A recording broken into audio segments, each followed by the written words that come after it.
सावन का महीना चल रहा है और सावन के शुक्ल पक्ष की पंचमी तिथि को नाग पंचमी का त्योहार मनाया जाता है। तो चलिए सुनते हैं नाग पंचमी की कहानी। बहुत समय पहले की बात है। चंदनपुर गांव में एक चंद्रधन नाम का एक किसान रहता था। उसके परिवार में पत्नी के अलावा उसका एक पुत्र और एक पुत्री भी थी। किसान खेती बाड़ी करके अपने परिवार का पालन पोषण करता था और उसका बड़ा लड़का उसके काम में हाथ बटाता था। किसान के खेत के बगल में एक पीपल का वृक्ष था जिसके कोठरे में नाग और नागिन का जोड़ा रहता था। एक दिन नाग विचरण करते हुए किसान के खेत में चला गया। तभी किसान हल लेकर खेत जोतने चला आया। जब किसान हल जोत रहा था तभी अनजाने में उसके हल से नाग घायल हो गया। पर किसान हल जोतने में इतना मग्न था कि वह देख नहीं पाया और हल जोतते हुए वह आगे निकल गया। तभी किसान का पुत्र किसान के लिए घर से खाना लेकर आया और किसान को पुकारने ही वाला था कि उसकी नजर दर्द से कहारते हुए नाग देवता पर पड़ी।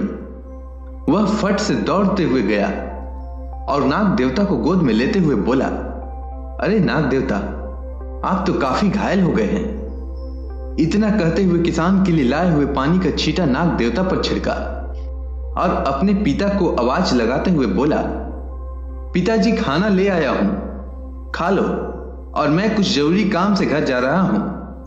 और फिर पिता के नजरों से बचाते हुए किसान का पुत्र नाग को लेकर घर आ गया और फिर नाग का इलाज किया और गाय का ताजा दूध निकालकर नाग को पिलाते हुए बोला, हे नाग देवता, जब तक आपका जख्म ठीक नहीं हो जाता तब तक आप हमारे यहां मेहमान हैं।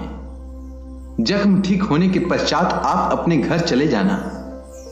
तब तक आप आराम कीजिए और मैं कुछ जरूरी काम निपटा कर आता हूं।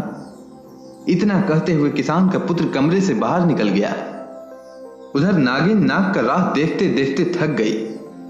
शाम हो गया तो उसे रहा नहीं गया और अपने पति के तलाश में निकल पड़ी।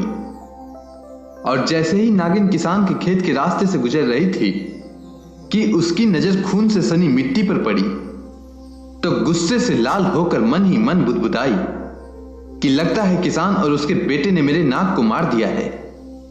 इतना विचार आते ही उसने किसान और उसके पुत्र से बदला लेने का निश्चय किया और किसान के घर की तरफ चल पड़ी। जब नागिन किसान के घर पहुंची तब रात्रि